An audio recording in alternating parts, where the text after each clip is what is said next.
Bharatiya Janata party के सदस्यता अभियान के कार्यक्रम में शामिल होने के लिए जनपद संभल पहुंचे प्रदेश सरकार के कैबिनेट मंत्री धर्मपाल सिंह ने भाजपा कार्यालय पर कार्यकर्ताओं को संबोधित किया और कार्यक्रम के बाद मीडिया से वार्तालाप करते हुए पशुधन एवं दुग्ध विकास मंत्री ने कहा कि समाजवादी पार्टी कोई नीति वाली पार्टी नहीं है, नीति सिद्धांत को ध्वस्त करने वाली पार्टी है। उत्तर प्रदेश का मुख्यमंत्री रहने के बाद भी अखिलेश यादव का ये बयान निंदनीय है और बहुत ही घटिया है। ये बयान संदेश देता है कि अखिलेश यादव प्रदेश में दोबारा से गुंडा राज चाहते हैं। उपचुनाव को लेकर धर्मपाल सिंह ने कहा कि भाजपा सभी 10 की 10 सीटें जीतेगी और जब से उत्तर प्रदेश में कुछ सीटें कम हुई हैं, ये प्रदेश में माहौल खराब करने का काम कर रहे हैं। ये गुंडई पर उतारू है। प्रदेश के सीएम अपराध और अपराधियों को नेस्तनाबूद करने का संकल्प ले चुके हैं और सर्वोच्च न्यायालय के बुलडोजर वाले आदेश पर कहा कि बुलडोजर उन पर चलाया गया है जिन्होंने सरकारी जमीनों पर कब्जा किया है या फिर गरीबों की जमीन पर कब्जा कर लिया गया। आगे उन्होंने कहा कि सरकार ने बदले की भावना से किसी पर भी बुलडोजर की कार्रवाई नहीं की है।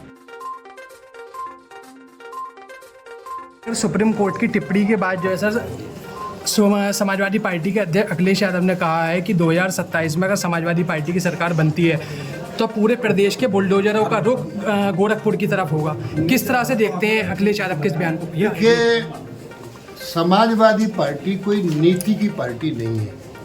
समाजवादी पार्टी गुंडागिर्दी की पार्टी है।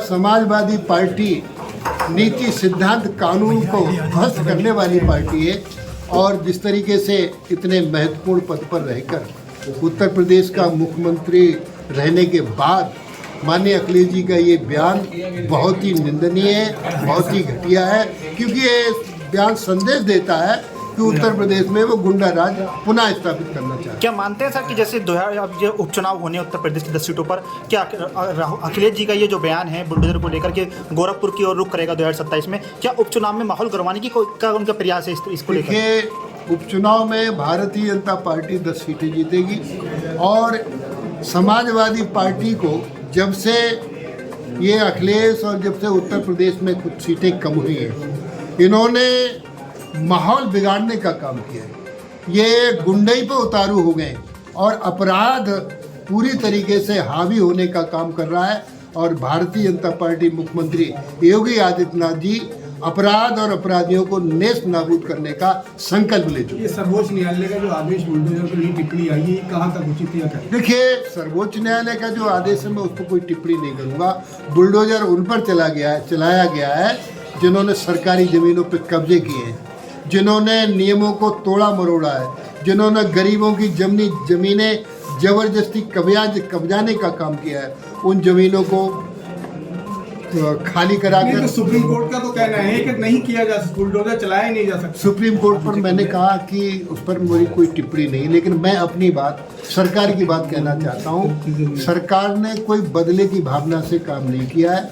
योगी आदित्यनाथ जी ने वही बुलडोजर चलाया है जिन अपराधियों ने अपराध करके अमन चैन को भंग करने का काम किया है, गरीबों की संपत्ति को छीनने का काम किया है, वहाँ बुलडोजर चला है। मंत्री जी, हरियाणा में और जो जम्मू कश्मीर में विधानसभा चुनाव होने हैं और ऐसे में समाजवादी पार्टी भी अपने प्रत्याशी उतारने की बात कर रही है, तो क्या इंडिया गठबंधन जो है सपा और कांग्रेस का क्या रहेगा इसको लेकर? देखिए, ये तो इनका अपना सोच है।